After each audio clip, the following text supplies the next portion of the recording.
Hello बच्चों, good morning. मैं बालू सिंह चौधरी। बेटा आप सभी को मैंने बताया था कल कि हमारे चैप्टर 8 चैप्टर 11 चल रहा है बेटा। और इस चैप्टर में मैंने कल आपको बल के बारे में बताया था कि जो बल होता है, बल की परिभाषा मैंने बताई थी आपको कि बल वह कारक होता है जिस किसी वस्तु पर लगाते हैं तो या तो उस वस्तु में परिवर्तन कर देता है या करने की इच्छा रखता है। क्या कहलाता है? बल कहलाता है। क्या कहलाता है?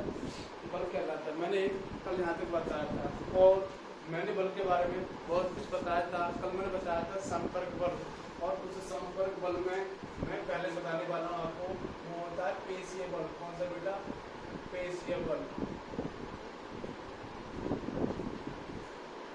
तो ये बल, इसकी परिभाषा समझने से पहले मैं पहले आपको बताऊं कि अगर कोई वस्तु टेबल पर रखी है, अगर मैं उसको अपने हाथ से इधर लेके आऊँगा या उसको पढ़ने के लिए उठाऊँगा या फिर कोई पानी से भरी बाल्टी को मैं उठाऊँगा, अर्थात मेरे शरीर द्वारा किसी वस्तु पर जो बल लग रहा है ना, उसे क्या कहेंगे?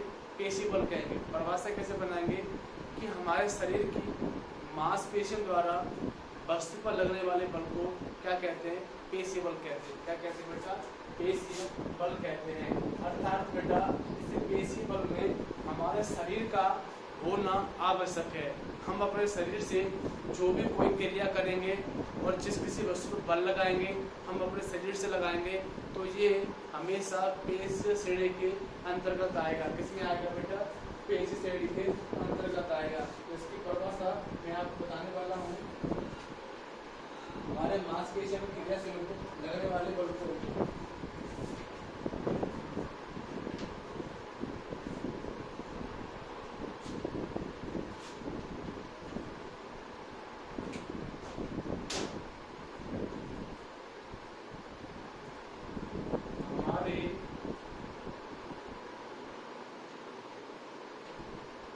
मांसपेशियों के फलस्वरूप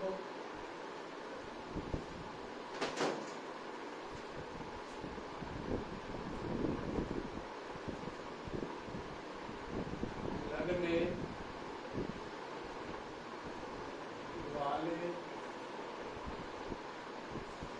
बल को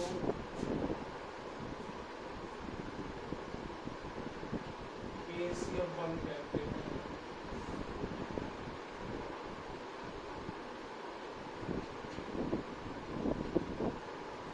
ठीक है बेटा। अर्थात हमारे जो मांसपेशियां होती हैं, हम अपने शरीर से, हम अपने मांसपेशियों से के फलस्वरूप लगने वाले बल को क्या कहेंगे? पेशीय बल कहेंगे। जैसे कि पानी से भरी बाल्टी को हम अपने हाथों से, जो हाथों में मांसपेशियां हैं वही तो काम कर रही हैं, अगर वो काम नहीं करेंगे तो बाल्टी नहीं उठेगी। तो हम कह सकते हैं कि हमारे शरीर में मांसपेशियों को फलस्वरूप लगने वाले बल को क्या कहेंगे बेटा? आप पेशीय बल कहेंगे। कौन सा बल कहेंगे? पेशीय बल कहेंगे।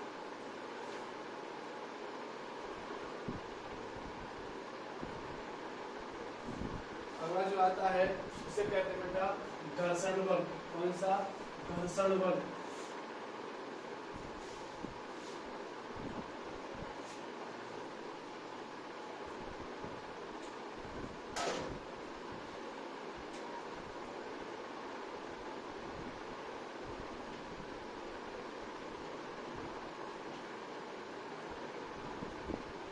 आप देखोगे घर्षण बल बेटा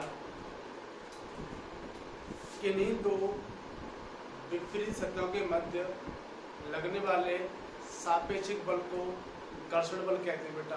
मैं फिर से बोल के बता रहा हूँ, किन्हीं दो विपरीत सतहों के मध्य लगने वाले सापेक्षिक बल को घर्षण बल कहते हैं।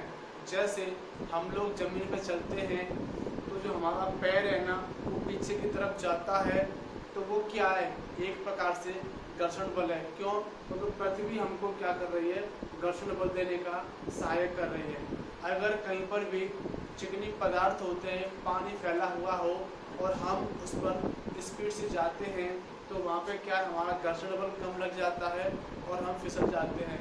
आपने देखा होगा विभिन्न प्रकार के जो वाहन होते हैं, अगर किसी रोड के सहारे ऐसे टर्न ले रहे होते हैं तो टर्न लेते समय जो उसका पहिया होता है ना, उसका एक सारा काम करता है और जो पूरी तरह से घर्षण बल नहीं मिल पाता है और गाड़ी क्या हो जाती है बेटा, पलट जाती है। तो ध्यान रखना, दो विपरीत सतहों के मध्य लगने वाले बल को क्या कहते हैं आप, घर्षण बल कहते हैं।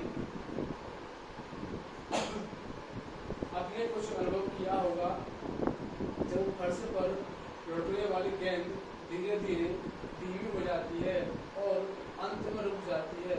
साइकिल चलते समय जब हम पैडल चलाना बंद कर देते हैं तो ये भी धीरे धीरे धीमी हो जाती है, अंत में रुक जाती है। किसी कार या स्कूटर के इंजन को बंद कर देते हैं जब भी उस समय बाद रुक जाता है। तो बेटा जैसे मैंने अभी बताया था कि जैसे हम कोई एक जो गेंद होती है उस गेंद को फर्श पर लुढ़काते हैं तो कुछ समय बाद वो धीमी पड़ जाती है और धीरे धीरे अंत में रुक जाती है। जो हमारी साइकिल होती है, हम साइकिल को चलाते हैं तो चलाते जब तक हमारे जब तक हम पैडल मारते हैं साइकिल में तो साइकिल चलती रहती है, लेकिन जब हम अपने पैडल रोक देते हैं तो साइकिल भी धीरे धीरे क्या हो जाती है, रुक जाती है और अंत तक धीमी पड़ जाती है और अंत तक क्या हो जाती है, रुक जाती है। ऐसे ही बेटा जो विभिन्न प्रकार की जो गाड़ियाँ होती हैं, मोटरसाइकिल हुई, स्कूटर हुआ और कार हुई, अगर जब तक ऑन रहती है तो चलती रहती है, अगर जैसे हमने वो बंद कर दी तो कुछ समय तक तो धीरे चलेगी और धीरे धीरे क्या बेटा अंत तक वो रुक जाएगी। आखिरकार ऐसा क्यों हो रहा है? क्योंकि बेटा जब तक हमारा जो बल है अगर वो अधिक लगेगा तो क्या है, घर्षण बल भी अच्छा लगेगा, लेकिन जैसे हमारा बल कम करेगा तो घर्षण बल है ना वो अधिक लगेगा और हमें क्या है, कमी आती जाएगी और जिससे क्या है बेटा वस्तुएं रुकती जाती हैं, क्या हो जाती है, रुकती जाती हैं। तो आगे आपने देखा होगा इन सभी स्थितियों में वस्तु पर कोई बल लगता प्रतीत नहीं होता, फिर भी इनकी चाल धीरे धीरे कम हो जाती है और अंत में विराम अवस्था में आ जाती है। इनकी गति की अवस्था में परिवर्तन किस कारण होता है? क्या इन पर कोई बल लग रहा होता है? क्या इन पर कृत्रिम का संधारण में होता है? घर्षण बल क्या होता है बेटा? घर्षण बल का प्रभाव होता है। तो जैसे मैंने अभी बताया था आपको कि जब तक वैसे तो कोई बाहरी तरफ से कोई बल नहीं लगता है, लेकिन हमें बल का क्या होता है, अनुभव होता है। तो वस्तुएं जो चलती है निरंतर चलती रहती हैं, लेकिन कुछ समय बाद धीरे पड़ जाती हैं और अंत तक रुक जाती हैं। आखिरकार ऐसा क्यों होता है?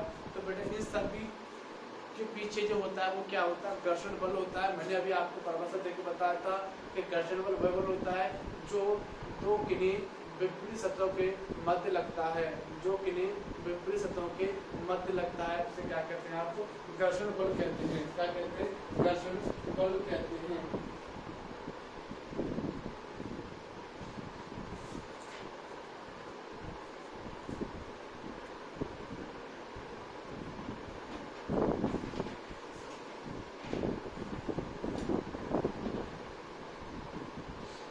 ये सब किसके एग्जाम्पल थे? संपर्क बल के। किसके थे बेटा? सभी संपर्क बल के एग्जाम्पल थे जो मैंने अभी आपको कराए थे। मैंने बताया था कि जो बल होते हैं वो सामान्यतः दो प्रकार के होते हैं, संपर्क बल और संपर्क बल। मैंने आपको दो प्रकार के बल पढ़ाए, एक तो पढ़ाया पेशीय बल और एक पढ़ाया बेटा घर्षण बल। अब हम बात करते हैं असंपर्क बल।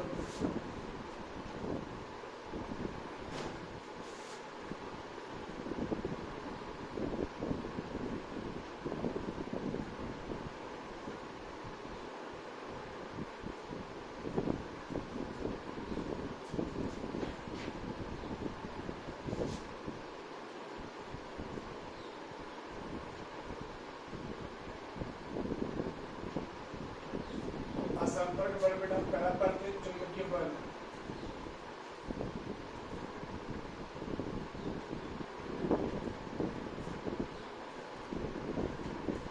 पढ़ते चुंबकीय बल।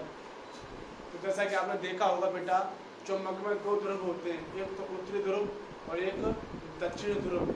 जैसे कि मैं आपको बताऊं कि हमारी एक प्रकार की मैग्नेट है और इसमें दो ध्रुव होते हैं, एक तो होता है एन और एक होता है एस। जो एंड वाला होता है उसे बोलते हैं नॉर्थ उत्तरी ध्रुव, और एस होता है उसे बोलते हैं साउथ, दक्षिण ध्रुव। और मैंने बता रखा है कि इनमें बेटा दो प्रकार के बल काम करते हैं, एक तो होता है आकर्षण, एक होता है कौन सा, प्रतिकर्षण, अर्थात असंपर्क। असंपर्क में क्या होता है कि हम संपर्क भी नहीं करेंगे और फिर भी क्या लगेगा, बल लगेगा बेटा, क्या लगेगा, बल लगेगा। आपने देखा होगा अगर हम समान ध्रुव आपस में पास लेके आते हैं, अगर मैं यहाँ पर एक और ध्रुव लेके आऊँ, कौन सा वाला, मैं एक और ध्रुव लेके आ रहा हूँ, वो भी क्या है, चुंबक है। अगर मैं यहाँ देखूंगा, यहाँ एस है, तो यहाँ क्या है, एन है, तो ये दोनों कैसे हो गए, समान ध्रुव हो गए। कौन सा हो गए, समान ध्रुव हो गए। तो आप देखोगे, क्या आपने चुंबक में अब देखा हो कभी, जब आप समान ध्रुव को पास लेके आते हो तो कुछ हमें प्रतिकर्षण बल का अनुभव होता है। किसका बल होता है बेटा, प्रतिकर्षण बल का अनुभव होता है। तो ये संपर्क भी नहीं हो रहे, अर्थात ये आपस में चिपक भी नहीं रहे, और फिर भी हमें किसका आभास हो रहा है, एक बल का आभास हो रहा है, जो किस में आता है, असंपर्क बल में आता है। ठीक है ना बेटा। तो जब समान ध्रुव आते हैं तो वहाँ पर क्या होता है, प्रतिकर्षण बल होता है। अगर यहाँ पर ये वाला कौन सा आता, अगर मैं यहाँ एक और बनाऊं, जैसा कि मेरे पास एक मैग्नेट ये है, ठीक है ना, और ये वाली जो मैग्नेट है इसके मैं जो ध्रुव है ना वो तो कुछ इस प्रकार बना रहा हूँ। ये क्या एन और ये क्या है एस, और यहाँ पे क्या है, ये दोनों क्या है, ये एन और ये एस, इन दोनों में क्या होगा, आकर्षण होगा। क्या होगा, आकर्षण, जो मुझे कैसे, असमान ध्रुव में बेटा, कैसे, असमान ध्रुव। तो आपने महसूस किया होगा कि हम इनको पेशीय, हम इनको क्या करते हैं बेटा, संपर्क, इसका संपर्क भी नहीं कराते हैं, फिर भी क्या इन दोनों में बल का अनुभव होता है। जैसे आपने देखा हो यहाँ कोई लोहे की वस्तु पड़ी है और यहाँ से क्या चुंबक है, तो हम लोहे की वस्तु को, चुंबक को उसके पास लेके जाएंगे, अगर प्रतिकर्षण होगा तो ये वस्तु दूर हटेगी। कहाँ हटेगी, दूर हटेगी। अगर आकर्षण होगा तो ये वस्तु कहाँ आएगी, पास आएगी। इतना तो गैप होगा, तो ये कैसा बेटा, असंपर्क है। और असंपर्क होते हुए भी कैसा बेटा, ये इससे पहला क्या अपना चुंबकीय बल है बेटा। इस चुंबक बल में मैंने आपको बताया था कि जब समान ध्रुव आते हैं तो वहाँ पर क्या होता है, प्रतिकर्षण होता है, और असमान ध्रुव आते वहाँ पर क्या होता है, आकर्षण होता है। क्या होता है बेटा, आकर्षण होता है। इसमें आपको बताऊं कि आपने देखा होगा, आपने अपनी कक्षा में देखा होगा, दो चुंबक एक समान ध्रुव एक दूसरे क्या करते हैं, प्रतिकर्षण करते हैं, तथा मिलने पर क्या करते हैं, आकर्षण करते हैं। ये दोनों किसमें आते हैं, असंपर्क बल की श्रेणी में आते हैं। किसमें आते हैं, असंपर्क बल की श्रेणी में आते हैं। अगला जो बेटा इसी में है वो क्या है,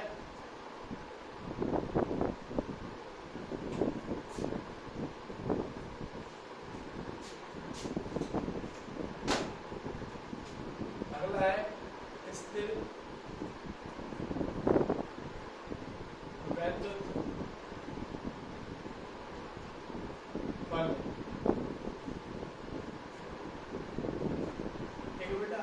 अब यहाँ वैद्युत जो हमारा टॉपिक है वो क्या है, विद्युत है।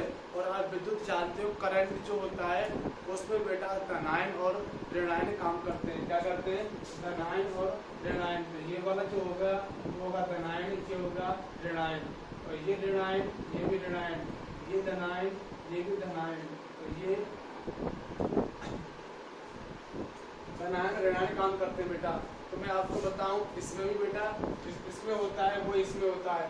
जब समान आयन आपस में आते हैं तो क्या होते हैं, प्रतिकर्षण होता है, और जब असमान आयन आपस में आते हैं तो क्या होता है, आकर्षण होता है। तो आपको यहाँ दिख रहा होगा ये वाले कौन से आयन है, असमान है। कौन से, असमान आयन है। जब असमान होते हैं तो क्या होता है, प्रतिकर्षण होता है, सॉरी असमान होते हैं आकर्षण होता है।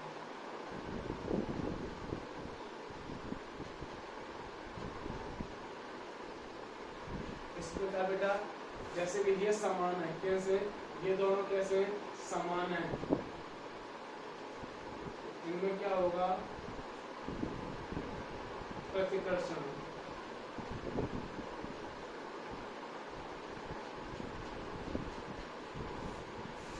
ठीक है। जैसा कि आपने देखा है कि जब स्थिर व्यक्ति का मीन्स होता है कि आयनों से क्या करना, आयनों का आवागमन होना, जिसमें क्या है विद्युत प्रवाहित होती है। जो करंट होता है, इस करंट में क्या होता है बेटा, आयन होते हैं धनायन और ऋणायन। तो जब समान आना आते हैं तो क्या होता है, प्रतिकर्षण होता है, और जब असमान आना आते हैं तो क्या होता है आकर्षण होता है बेटा। ये जो बल है ना, ये किस में आते हैं, ये दोनों बेटा किस में आते हैं, असंपर्क बल में आते हैं। इनका संपर्क भी नहीं होता है और फिर भी ये बेटा बल का अनुभव करते हैं। इनमें क्या है बेटा, ये दोनों जो, चाहे मैं बात करूँ चुंबकीय बल की या मैं बात करूँ विद्युत बल की, तो इन दोनों बलों में क्या है बेटा, संपर्क भी नहीं होता है और फिर भी क्या है, इन दोनों के मध्य किसका बेटा, बल का अनुभव होता है। किसका होता है बेटा, बल का अनुभव होता है। इसी श्रेणी में बेटा आपको एक और पढ़ाऊंगा, बल है बेटा गुरुत्वाकर्षण बल। कौन सा, गुरुत्वाकर्षण बल।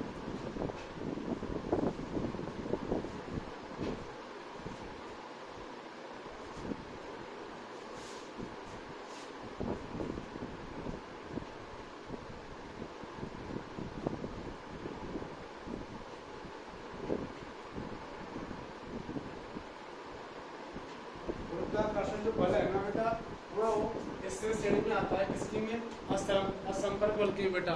तो मैं बताऊंगा आपको कि असंपर्क बल में गुरुत्वाकर्षण बल, पृथ्वी नीचे है बेटा, आसमान ऊपर है, तो इन दोनों के बीच जो वस्तुएं मध्य में टिकी हुई हैं, तो वो किसके कारण, गुरुत्वाकर्षण बल के कारण। हम लोग भी इस पृथ्वी पर टिके हुए हैं, किसके कारण, गुरुत्वाकर्षण के कारण। गुरुत्वाकर्षण में वह बल होता है जो बेटा वस्तुओं को अपनी तरफ खींचता है। तो पृथ्वी क्या कर रही है, अपनी तरफ खींच रही है, और आसमान क्या कर रहा है, अपनी तरफ खींच रहा है। तो ये कौन सा बल होगा, गुरुत्वाकर्षण बल होगा। इसकी परिभाषा क्या होती है वो मैं आपको बोल के बता रहा हूँ।